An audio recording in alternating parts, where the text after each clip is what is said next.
আপনার শুধু পুলিশ বলছেন কেন? এখানে তো আমাদের পুলিশও অনেক লোকই মারা গিয়েছে। আইন অনুযায়ী প্রত্যেকটা জিনিসের যা হবার সেটাই হবে। না না, এটা আসলে আপনারা 8,000 কোথায় পেলেন আমি জানি না। এটা এরকম একটা দেওয়া হয়েছে, যদি কোনো অনিয়ম থেকে থাকে এটা তো চলমান প্রক্রিয়া। অনেক সময় দেখা যায়, আপনারা সাংবাদিক ভাইয়েরাই ভালোই জানেন, আপনারা অনেক রকমের রিপোর্ট করেন। কোনোটা সত্যতা যাচাই করে পাওয়া যায়, কোনোটা আংশিক পাওয়া যায়, কোনোটা এই তথ্যের ভিত্তিতেই তো। তথ্য না থাকলে, ইনফরমেশন বা ইন্টেলিজেন্স যদি না থাকে, তাহলে তো আমরা ইন্টেলিজেন্সের উপরেই কাজ করি। এই জন্য আমাদের সকলের একটু পজিটিভ ভূমিকা থাকা দরকার। এই যে আপনাদের সন্ত্রাস বলেন, ছিনতাই বলেন, মাদক বলেন, অপরাধমূলক কার্যক্রম, এটা বন্ধ করার জন্য আপনারা ও পুলিশকে সঠিক তথ্যটা দিবেন।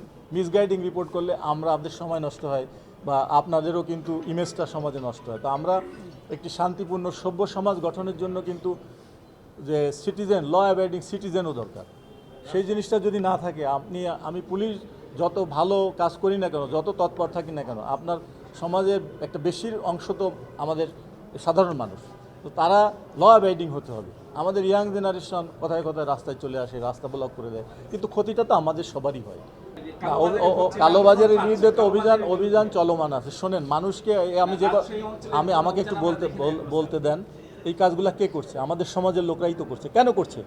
দেখা যাচ্ছে মোটরসাইকেলে একটা পেট্রোল পাম্প থেকে 2 কেজি তেল নিয়ে আর একটা ক্যাব, এখানে কত টাকার বেনিফিট? আমরা এটা না করলেই তো পারি। তো এই জিনিসগুলো আমাদের নৈতিক চিন্তা চেতনা উন্নত করতে হবে সবারই।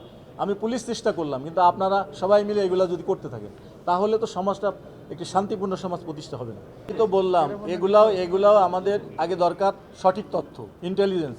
এই ইন্টেলিজেন্সের ভিত্তিতে সরকার এবং পুলিশ বাহিনী আইনানুগ পদক্ষেপ মাদক ব্যবসায়ীদের বিরুদ্ধে গ্রহণ করবে। চলমান আছে। আমি আসলে মানে তদন্তাধীন কোনো বিষয় নিয়ে মন্তব্য করব না, কারণ আপনারা আইনকে সহযোগিতা করেন, আপনারাও শান্তি চান সমাজে, আমরাও চাই। তো সুতরাং আর আপনাদের বলবো, আপনারাও কোনো মিসলিডিং বা মিসগাইডিং রিপোর্ট করবেন না। আমি আপনাদের সহযোগিতায় পুলিশ এবং আপনারা মিলে আমরা পারি মাদক মুক্ত করতে, আপনার সন্ত্রাস মুক্ত করতে। আপনারা আমাদেরকে সহযোগিতা করেন, সঠিক তথ্য দেন, আমরা সঠিকভাবে আইন প্রয়োগ করে শান্তি প্রতিষ্ঠা। আমাদের আপনারা অলরেডি জানেন, আমাদের সরকার ক্ষমতা আসার পরেই সকল অপরাধীদের বিরুদ্ধে অভিযান অব্যাহত আছে এবং এটা চলমান থাকবে। এটা একটা চলমান প্রক্রিয়া, এটা চলতেছে এবং ভবিষ্যতে আরও উন্নতি হবে। কিন্তু সেখানে দেশের সার্বিক অর্থনৈতিক উন্নয়নের জন্য আমাদের প্রয়োজন আইন শৃঙ্খলা ঠিক রাখা। এইটা যদি ঠিক না থাকে, শোনেন, বিদেশি বিনিয়োগ আসবে না, আমাদের শিল্প কারখানা উন্নয়ন হবে না, এমপ্লয়মেন্ট হবে না। এই জিনিসগুলো আমরা সম্মিলিতভাবে সবাই মিলে করি। আমরা শুধু কাদা ছোড়াছুড়ি বা একে অপরের দুর্নাম বদনাম না করে এই জিনিসগুলো করে আমাদের সার্বিক উন্নয়ন নিশ্চিত করি। এটা আপনাদের কাছে সরকারের এবং আমাদের পুলিশ বাহিনীর 1 নম্বর এজেন্ডা হচ্ছে আইন শৃঙ্খলা ঠিক রাখা, সমাজে শান্তি প্রতিষ্ঠা করা, ন্যায় বিচার, সুশাসন নিশ্চিত করা।